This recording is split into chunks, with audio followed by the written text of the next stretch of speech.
से मैं अपना जय मसीह और वंदना देता हूँ। और जितने लोग यहाँ पर मौजूद हैं और जो लोग हमें ऑनलाइन के माध्यम से विभिन्न माध्यमों से देख रहे हैं, सबको प्रभु आशीष और बरकत दे।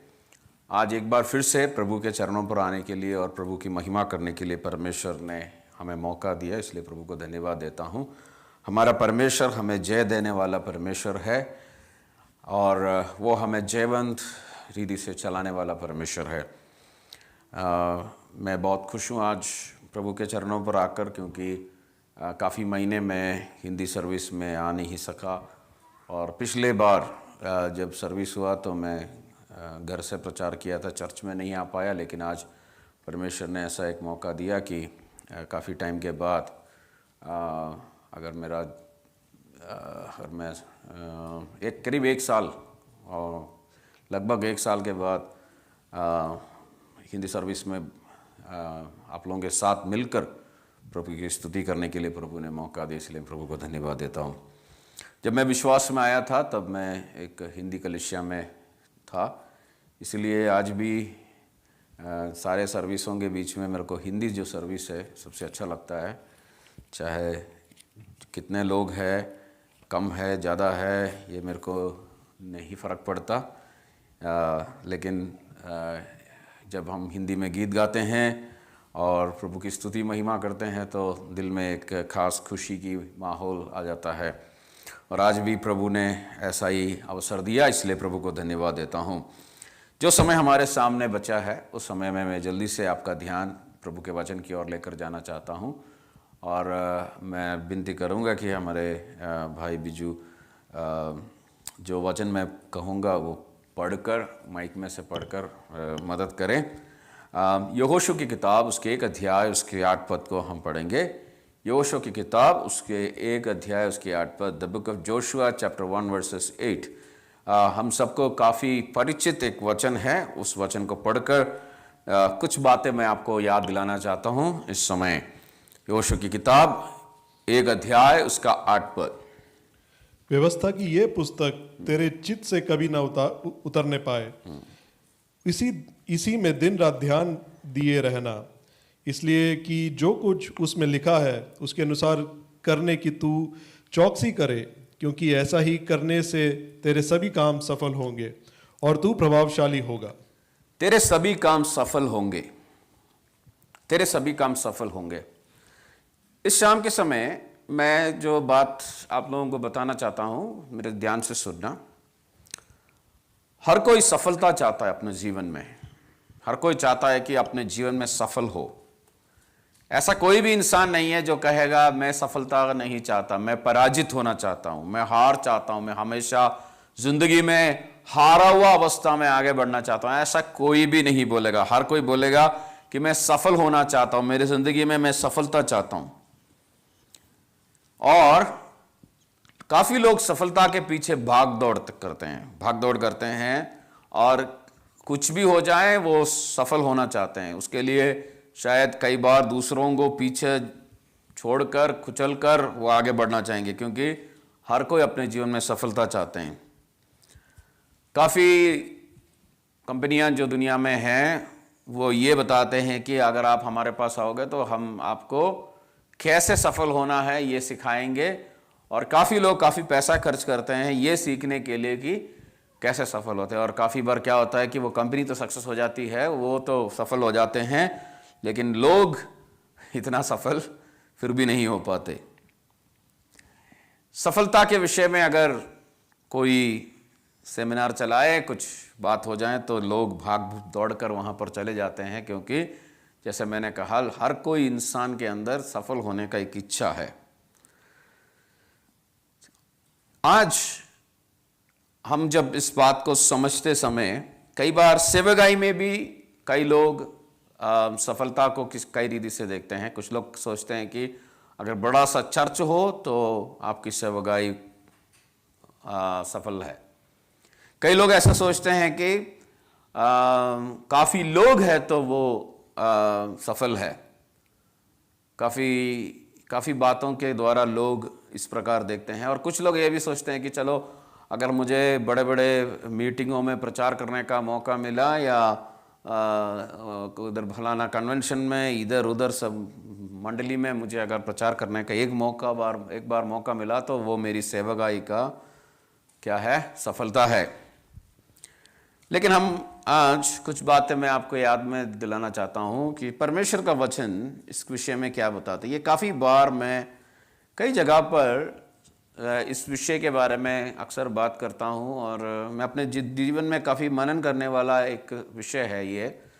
लेकिन आज एक बार फिर से मैं इस विषय के ऊपर थोड़ा सा ध्यान देना चाहता हूँ। हम दुनिया में देखते समय जब परमेश्वर के वचन के साथ तुलना करते समय कुछ लोग ऐसे हैं और कई लोग ऐसे हैं जो हम कह सकते हैं कि सचमुच वो वचन के अनुसार वो बिल्कुल कामयाब है और वो बिल्कुल अच्छे रीति से चल रहे हैं। लेकिन कई लोग ऐसे हैं जिनको एक वापस आने की ज़रूरत है, लौटने की ज़रूरत है। और कुछ लोग ऐसे भी हैं जो बिल्कुल बीच में हैं, कुछ बातों में वो कामयाब हुए हैं, कुछ बातों में नहीं हुआ, और ऐसे भी कई लोग हैं। तो मैं आज आपको परमेश्वर के वचन की ओर लेके जाना चाहता हूं। और हमने जो वचन पढ़ा योशुआ की किताब उसके 1 अध्याय उसके 8 पद में, हम सबको मालूम है कि ये जो वचन तब परमेश्वर ने योशुआ से बात किया जब मूसा नबी जो इस्राएल का जो लीडर था उस समय, उनका मृत्यु हुआ।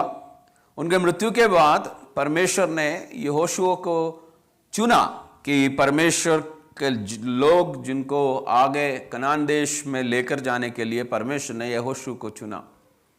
जब यहोशू को परमेश्वर ने चुना तो वो कहीं से उठ के नहीं आया।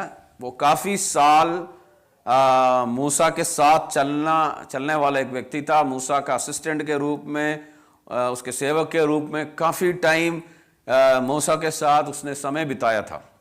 उसके बाद ही परमेश्वर ने उसको चुना, मतलब उसको अभी नियुक्त किया कि तुम अभी इस्राएल जन के अगुए बनोगे और तुम इनको इनका जो वायदे का देश है वहाँ पर लेके जाओगे। तो जब हम इस वचन में देखते समय काफ़ी बातें परमेश्वर ने उसको बताया। उसको बोला कि तुम हिया बांध के रखना और तुम दृढ़ता के साथ रहना, ये सब बातें बताया। उसके बाद एक बात और बताया कि ये जो परमेश्वर का वचन है तुम्हारे मुंह से क्या नहीं होना चाहिए। वहाँ पर इस प्रकार लिखा है कि ये जो उसका 8 पद में, इस व्यवस्था ग्रंथ के शब्द तेरे मुंह से कभी अलग ना हो, तू रात दिन उसका पाठ करना ताकि तू उसमें लिखी हुई सब बातों का पालन कर सके और उसके अनुसार कार्य कर सके। तब तू अपने मार्ग पर उन्नति करेगा, तू अपने कार्य में सफल होगा। तो परमेश्वर ने कहा कि अगर आपको सफल होना है, जब तुझे जो मैंने तो चलो तेरे को काम तो दे दिया, मैंने तुझे बुलाया, ये बात सब लोग ध्यान से सुनना। परमेश्वर बोलता है कि मैंने तुझे बुलाया, तुझे एक काम सौंपा और मैंने तुझे अभी मूसा के जगह पर तेरे को मैंने नियुक्त किया है कि अपने लोगों को लेके चलना है। उससे काफी नहीं है, लेकिन अगर तुझे इसमें कामयाबी हासिल करना है और अगर तू चाहता है कि तू सफल हो, जो काम मैंने तेरे को दिया उसमें सफल होने के लिए तुझे कुछ काम करना पड़ेगा। ऐसा नहीं है कि बस अब तुझे बुलाहट मिल गया और तू अपना मनमर्जी से चले। मनमर्जी से चलने से काम नहीं होगा। उस परमेश्वर ने क्या कहा, इस व्यवस्था ग्रंथ के शब्द तेरे मुंह से कभी अलग ना हो। फिर कहते हैं कि तू रात दिन उसका पाठ करना, मनन करना, ध्यान करना। उसके बाद कहते हैं कि ताकि तू उसमें लिखी हुई सब बातों का पालन कर सके और उसके अनुसार कार्य कर सके। तो ये वचन को पढ़ना भी जरूरी है, इसका मनन करना भी जरूरी है, इसका पालन करना भी जरूरी है और जैसे वो कहते हैं वैसे तुम कार्य करना भी जरूरी है। अगर तुम ऐसे करोगे तब तू अपने मार्ग पर उन्नति करेगा, तू अपने कार्य पर सफल होगा। तो सफलता पाने के लिए परमेश्वर ने जो योशुआ को कहा वो ये था कि तुझे मेरा वचन के नजदीक में रहना है, तुझे मेरे वचन को मनन करना है, ध्यान करना है, तुझे क्या करना पड़ेगा? मेरे वचन के अनुसार अपने जिंदगी को आगे बिताना पड़ेगा, तभी तेरे को क्या मिलेगा? कामयाबी तू अपनी जिंदगी में प्राप्त करेगा, नहीं तो तेरे जीवन में कामयाबी नहीं आएगा। तो ये बात सबसे पहले बहुत जरूरी है कि हम जिंदगी में वचन के अनुसार अगर हमें कामयाबी प्राप्त करना है, सफल होना है, तो परमेश्वर का वचन के साथ हमारा एक अच्छा संबंध होना चाहिए। परमेश्वर का वचन के साथ हमारा संबंध दूर हो गया तो हमारा जीवन में सफलता नहीं आएगा, क्योंकि जब हम परमेश्वर का वचन के नजदीक में रहेंगे, उस वचन को हम मनन करेंगे, वो वचन हमारे मुंह में रहेंगे और वो वचन के अनुसार हम अपना कार्य करेंगे, उस वचन का अनुसार हम अपना जीवन बिताएंगे, तो क्या होगा? परमेश्वर के वचन कहते हैं कि हमारे जीवन में क्या आएगा? कामयाबी मिलेगा। चाहे हम जितने भी दुनिया में जगहों पर जाकर कामयाबी के बारे में सीख लें, लेकिन एक परमेश्वर के बच्चे के जीवन में, एक संतान के जीवन में, या परमेश्वर का बेटा बेटी के जीवन में अगर वो कामयाब होना है तो उसका वचन के साथ रहने का बहुत जरूरी है। वचन के साथ रहेगा तो ही वो अपने जीवन में कामयाबी प्राप्त कर सकता है, नहीं तो वो अपने जीवन में कामयाबी प्राप्त नहीं करेगा।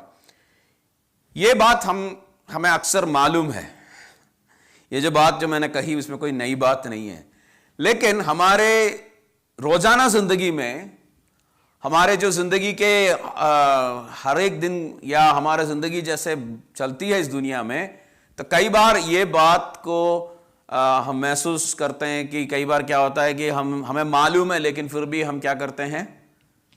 जैसे हम गाड़ी चलाते समय हमें मालूम है कि स्पीड लिमिट के अंदर गाड़ी को चलाना है, लेकिन कई बार क्या होता है कि हम थोड़ा जल्दीबाजी में, तो अभी मीटिंग में आते समय थोड़ा सा लेट हो गया, है ना, थोड़ा सा लेट हो गया तो एक्सीलेटर भी ज़्यादा दब जाता है, मालूम है।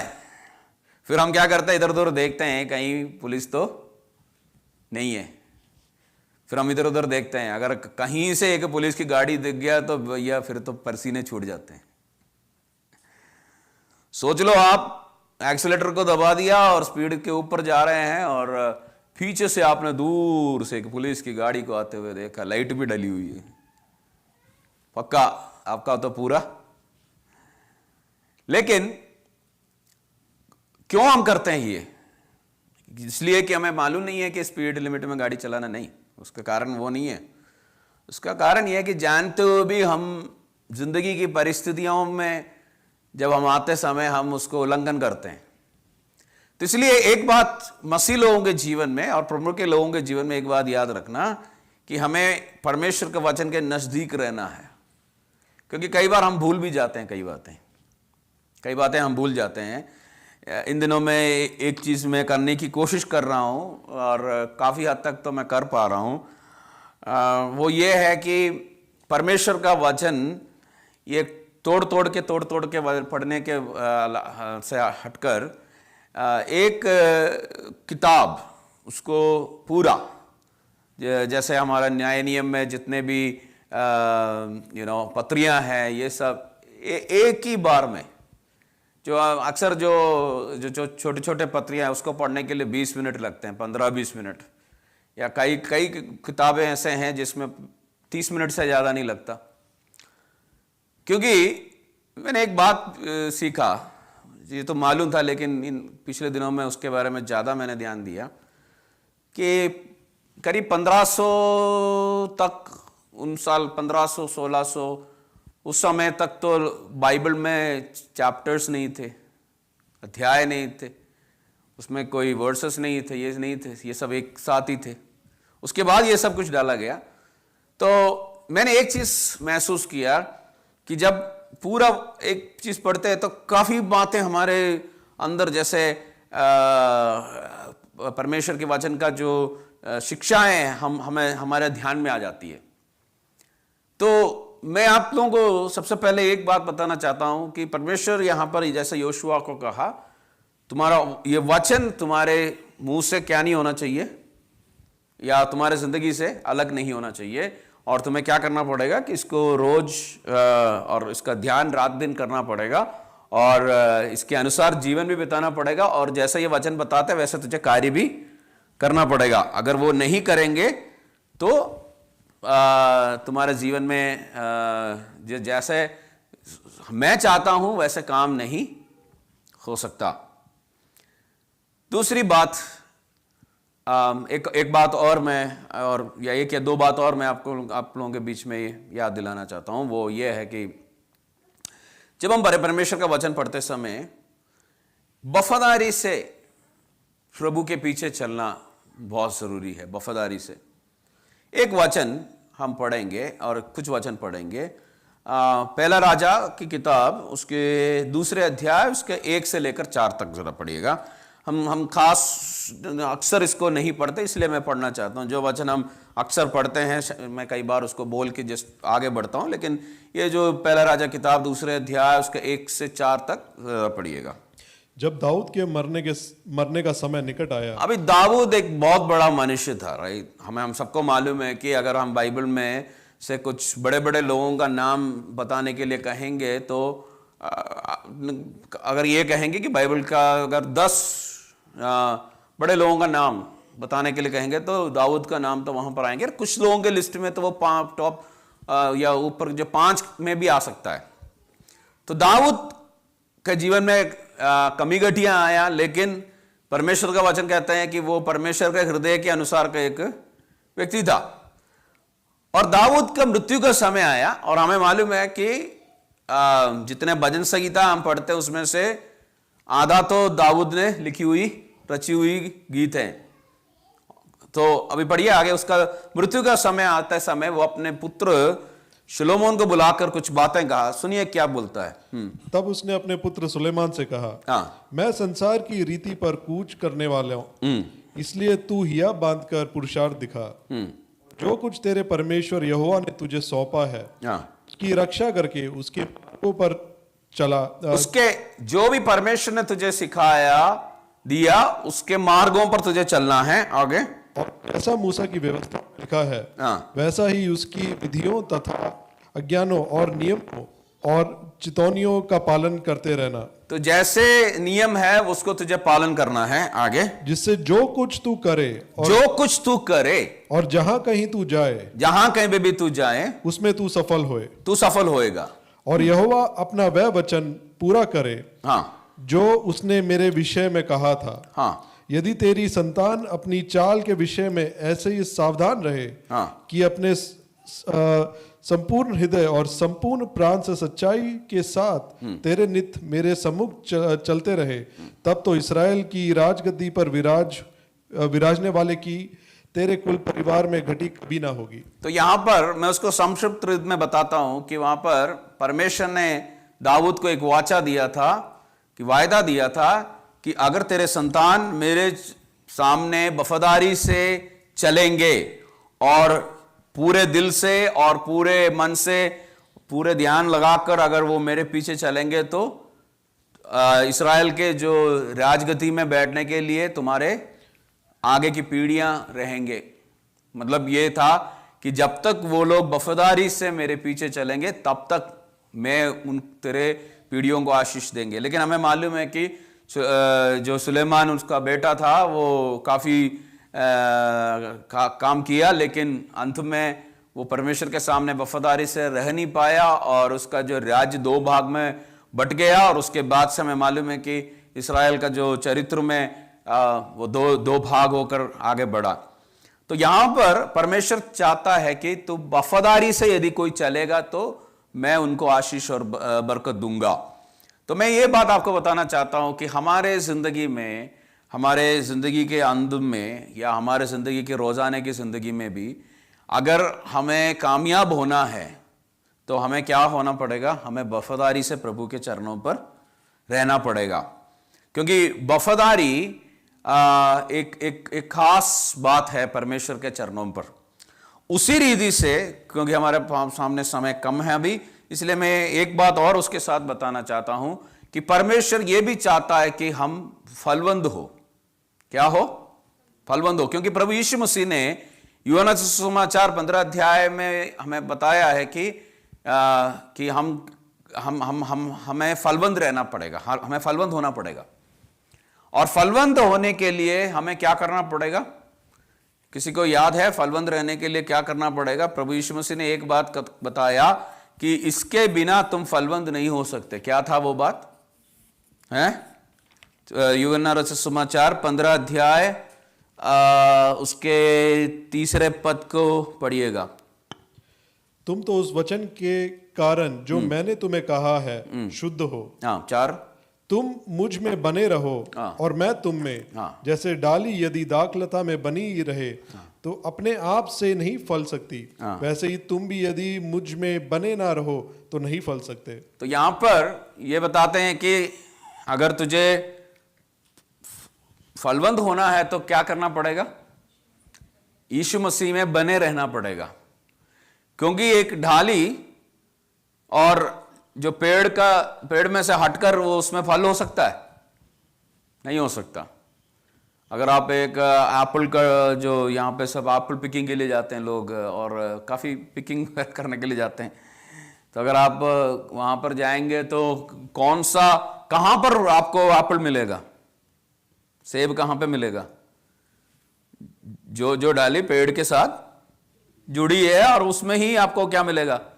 अगर एक डाली है वो वहां पर टूट के पड़ी है साइड में, तो या फिर अलग से साइड में पड़ा है और आप जाके उसमें फल ढूंढेंगे तो मिलेगा? हाँ, अगर उस टाइम पे तोड़ के किसी ने डाला है उसमें 2-3 फल होगा, लेकिन वो कुछ ही दिनों में वो भी सूख जाएगा, सड़ जाएगा। अगर उसमें फल आपको मिलना है तो वो उसमें पेड़ के साथ जुड़ के रहना पड़ेगा। इसी रीति से एक मसीह के जीवन में फलवंत होने के लिए क्या करना पड़ेगा? मसीह के साथ बने रहना पड़ेगा। तो कई बार क्या होता है कि परमेश्वर हमारे जीवन में ये देखते हैं कि हम कितने वफादार हैं, और परमेश्वर के लिए हमारे जीवन में सफलता देने के लिए कोई ज्यादा समय नहीं लगता। जब मैं सफलता की बात बताता हूं तो अभी मैं बताता हूं कि लोग दुनिया के हिसाब से हम कई बार कई सेवकाई में और कई बातों में हम लगे रहते हैं, और हम प्रभु से प्रार्थना करते हैं, और हम काफ़ी कुछ करते हैं। और कई बार क्या होता है कि हमारा भी मन में थोड़ा डाउट सी आ जाती है, थोड़ा सा ये आ जाता है कि यार कुछ होना, पता नहीं क्या होने वाला है, नहीं होगा अभी तो काफ़ी टाइम से हम प्रार्थना कर रहे हैं, ये होगा नहीं होगा मालूम नहीं। लेकिन मैं एक बात आप लोगों को ध्यान में लाना चाहता हूँ कि परमेश्वर को अगर सफलता देने के लिए, जैसे हम सोचते हैं, परमेश्वर को कोई बड़ी बात नहीं है। परमेश्वर के लिए कोई बड़ी बात नहीं है। प्रेरितों के काम में जब हम देखते समय यरूशलेम में कितने लोग बैठे थे पहले? 120 लोग। जब यीशु मसीह को पकड़ के ले गए, और जब थे कितने लोग थे यीशु मसीह के साथ? एक्चुअली कोई भी नहीं थे, सब अपने अपने जगह पर चले गए। लेकिन जब यीशु मसीह का क्रूस पर चढ़ाया गया उस समय तो कुछ लोग थे, लेकिन 120 लोग थे, और एक ही दिन में वो 3120 हो गए। कुछ दिनों के बाद 5000 हो गए। तो परमेश्वर को कुछ कार्य करने के लिए ज़्यादा समय नहीं लगता। मैं विश्वास करता हूँ ऐसे हैं। अगले महीने या अगले 2 महीने में हमारा हिंदी सर्विस का हालत क्या होगा करके आप जानते हैं क्या? नहीं जानते। लेकिन मैं भी नहीं जानता। मेरे कहने का मतलब यह है कि हम अपने मन से ये सोचेंगे चलो ऐसा ही था, अभी ऐसे ही रहेंगे, थोड़ा सा चलो 1-2 लोग आ जाएं, क्या मालूम। लेकिन मैं तो ये विश्वास करता हूँ कि हमारा परमेश्वर सारा कुछ बदल सकता है। क्यों नहीं बदल सकता? क्योंकि वो परमेश्वर है, वो सारी अवस्थाओं को बदल सकता है। लेकिन हमारे जीवन में क्या जरूरत है कि हमें एक तो वफादारी से आगे बढ़ना है। वफादारी में बिल्कुल भी कमी घटी नहीं होना चाहिए हमारे जीवन में। वफादारी के विषय में काफी बातें हम बाइबल में से देख सकते हैं, लेकिन मैं अभी अपना संदेश अभी यहां पर थोड़ा समाप्त करना चाहता हूँ, इसलिए मैं जल्दी से आपका ध्यान में कुछ बातें और लाकर मैं जल्दी समाप्त करना चाहता हूँ। सफलता, वफादारी के विषय में जब हम आते समय हमें कभी भी वफादारी को नहीं छोड़ना, वफादार रहना है। जो कर सकते हैं उसमें वफादार, ज्यादा कुछ नहीं कर सके। मैं हमेशा ये कहता हूं कि परमेश्वर मुझे ये नहीं पूछेगा कि तू अफ्रीका में जाकर 1 लाख लोगों के बीच में प्रचार क्यों नहीं किया। चलो अभी परमेश्वर आ गए, प्रभु यीशु मसीह आया कि मुझे मौका ही नहीं दिया प्रभु ने। अगर प्रभु मुझे भी मौका देते तो मैं भी कर लेता। अभी मैं तो खुद अपना दम से गाड़ी पकड़ के वहां पर जाकर तो 1 लाख लोगों को इकट्ठा करके, वो तो बहुत मुश्किल की बात है। मैं अपने आप तो नहीं कर सकता, वो तो परमेश्वर करना पड़ेगा। और परमेश्वर मुझे उसके लिए क्या करना पड़ेगा, मुझे नियुक्त करना पड़ेगा। तो इसलिए जो काम मैं नहीं कर सकता या परमेश्वर ने मुझे सौंपा नहीं है, उस विषय में प्रभु क्या नहीं करेगा, मुझसे पूछेगा नहीं। लेकिन प्रभु ये तब पूछेगा कि तू हिंदी सर्विस में गया था कि नहीं। प्रभु ये तो पूछेगा कि तूने जो मैंने तेरे को दिया था काम वो किया कि नहीं, ये तो प्रभु पूछेगा। उसमें हमें वफादारी करना है, उसे रहना पड़ेगा। तो हजारों लोग इकट्ठा नहीं हुआ तो भी जो काम प्रभु ने हमें दिया है उसमें हमें क्या करना पड़ेगा, वफादारी से रहना पड़ेगा। और जब हम वफादारी से रहते हुए आगे बढ़ेंगे और मसीह में लगे रहेंगे तो क्या मिलेगा हमें, हम फलवंत भी होएंगे। क्यों हम फलवंत होएंगे? फलवंत होने का कारण यह है कि बाइबल में एक ऐसा हम देखते समय एक ये बात हमें मालूम चलता है कि परमेश्वर हमेशा बढ़ोतरी का प्रभु है, बढ़ोतरी देता है। परमेश्वर का इच्छा है कि उसके लोग क्या हो, बढ़े। क्योंकि जब आदम और हव्वा को प्रभु ने बनाया उस समय भी बोला कि फलो फूलो और तुम बढ़ो। उस हिसाब से अकेला नहीं है। मैं ये कहता हूं कि परमेश्वर की हर सेवकाई में हम देखते समय बढ़ोतरी परमेश्वर देता है। जो काम प्रभु ने हमें सौंपा है उसमें हम वफादारी से रहते समय हम ज्यादा फल भी हमें देखने को मिलेगा। तो इसलिए आज शाम के समय मैंने 3 बातें बताया।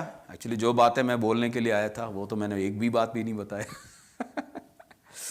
जो बातें लेकिन जैसे प्रभु ने आत्मा ने मेरे को अगुवाई की वैसी मैंने बताया। अभी एक बात तो मैंने ये बताया कि हमें अगर कामयाब होना है तो वचन के साथ क्या करना पड़ेगा, चलना पड़ेगा। वचन के साथ चलना पड़ेगा। वचन पढ़ने के लिए नहीं, वचन प्रचार करने के लिए नहीं, लेकिन वचन के साथ साथ हमें चलना पड़ेगा। और जब वचन हमसे कुछ बात करते समय उसके हिसाब से हमें काम करना पड़ेगा, उस हिसाब से हमें स्टेप लेना पड़ेगा, उसके हिसाब से हमें अगला कदम उठाना पड़ेगा। क्योंकि प्रभु ने हमसे बात किया और हमें मालूम है कि इसके लिए मुझे कदम उठाना है, लेकिन हमने कदम ही नहीं उठाया तो उसमें कोई भी फायदा नहीं है। तो परमेश्वर का वचन के साथ साथ चलने की जरूरत है। दूसरी बात मैंने आपको यह याद दिलाया कि यदि हमें कामयाबी प्राप्त करना है तो हमारे जीवन में वफादारी या विश्वस्तता, वफादारी हमारे जीवन में होना चाहिए। हमें थकना नहीं चाहिए। अगर 10 साल भी हमें वफादारी से रहने के बाद भी हमने कुछ देखने को नहीं मिला, लेकिन परमेश्वर की आत्मा हमारे अंदर ये अगुवाई देते हैं कि बेटा तू आगे बढ़ते रहे, आगे बढ़ते रहे, आगे बढ़ते रहे, चलते रहे। तो हमें क्या करना पड़ेगा, चलते ही रहना पड़ेगा। क्योंकि परमेश्वर ने हमें काम जो सौंपा है उसको हमें आगे बढ़ करना ही पड़ेगा। अगर परमेश्वर ने हमें काम नहीं सौंपा है और हम वो कर रहे हैं तो चलो कुछ नहीं होने वाला। लेकिन हमारे अंदर विश्वास है और पवित्र आत्मा का अगुवाई है कि हम जो करते हैं उसमें परमेश्वर का योजना है, परमेश्वर चाहता है हम वो करें। तो क्या होगा कि वो काम आगे हमें वफादारी से चलना पड़ेगा। और तीसरी बात मैंने आपको ये बताया कि जब हम प्रभु के चरणों पर रहते समय और यीशु मसीह के साथ जुड़कर जीते हैं तो हम क्या होंगे, फलवंत होंगे। क्योंकि यीशु मसीह खुद फलवंत थे। वो अपने जीवन को पूरा प्रभु यीशु मसीह ने क्या किया, खर्च किया। अगर यीशु मसीह ने जब से अपनी सेवकाई शुरू किया, मुझे नहीं मालूम कि एक दिन भी उन्होंने क्या विश्राम किया, मुझे नहीं लगता, शायद किया होगा, पता नहीं। लेकिन हम देखते समय इतना सारा काम यीशु मसीह ने किया। चेले लोगों के बारे में अभी मैं पिछले दिनों में पौलुस की पत्रियों को पढ़ रहा था, तो मुझे एक बार फिर से एक बात मेरे मन में आया कि वो परमेश्वर का दास एक मिनट भी क्या है वो फालतू में बर्बाद नहीं करना चाहते। वो जितना हो सकता है प्रभु की सेवकाई करना चाहते। इसी रीति से हमारे जीवन में भी हम जब वफादारी से प्रभु के साथ साथ चलेंगे तो हम भी क्या होंगे? फलवंत होंगे। कभी कभी आप अपने जीवन को देखते हुए यह नहीं कहना कि मैं तो ऐसे ही हूं, ऐसे रहेंगे, या कोई सेवकाई को देखकर यह नहीं कहना कि ऐसा ही है, ये तो ऐसे ही रहेंगे। हम प्रार्थना में हम अविश्वास की बातें मत कहना। अविश्वास की बातें, प्रभु क्या है, ये ऐसा ही है, ऐसा नहीं कहना। सोचना नहीं अविश्वास की बातें, अविश्वास नहीं सोचना, हमारे मन में नहीं लाना अविश्वास की बातें। अगर आपके जीवन में कोई ऐसी परिस्थिति है, आप ये मत सोचना कि चलो ये ऐसा ही होगा, ये सब गड़बड़ हो जाएगा। नहीं, आप प्रभु के साथ अगर जुड़ के रहते हैं तो प्रभु आपको क्या करेगा? फलवंत बनाएगा। प्रभु आपको बढ़ोतरी देगा, प्रभु आपको आगे बढ़ाएगा। हमें मालूम है जो आंसू के साथ बीज बोते हैं वो क्या करेंगे?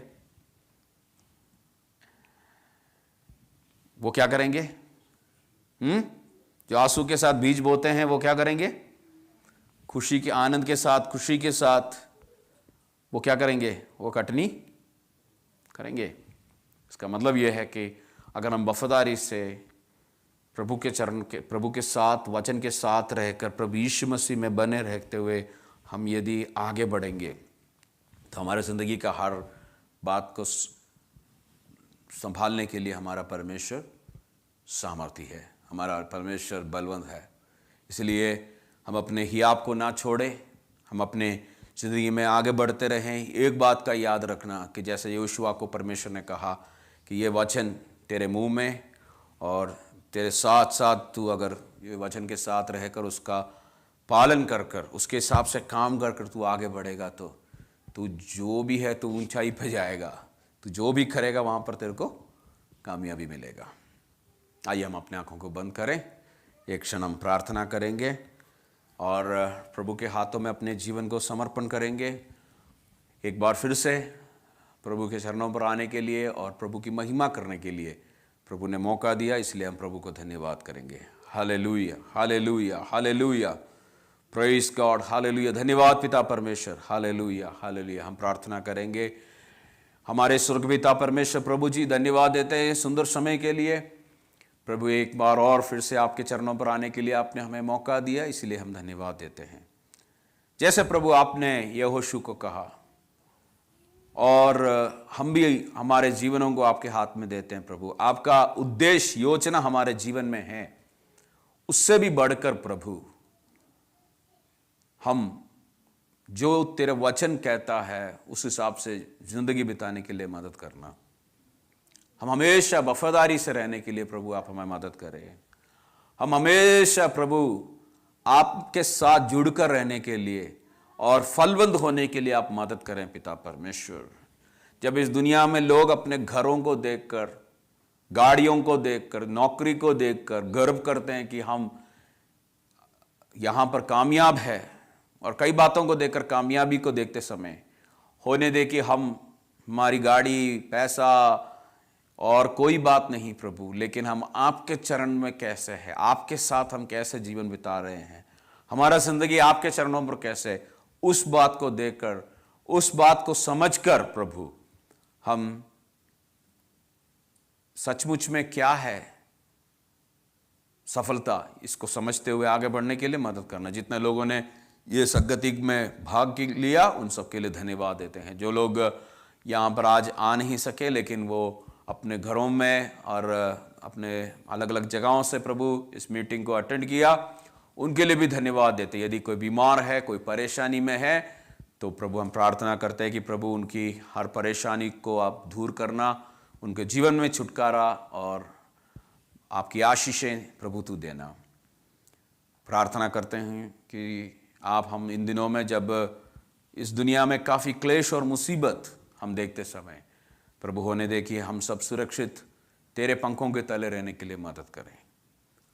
आपने हमारा प्रार्थना सुना, धन्यवाद। यीशु मसीह के नाम से मांगते हैं, सुनो और ग्रहण कर पिता, आमेन, आमेन। अब हमारा पिता परमेश्वर का प्रेम, प्रभु यीशु मसीह का अनुग्रह और पवित्र आत्मा की संगति और सहभागिता हम सबके साथ अब से लेकर हमेशा तक होते रहें। आमीन।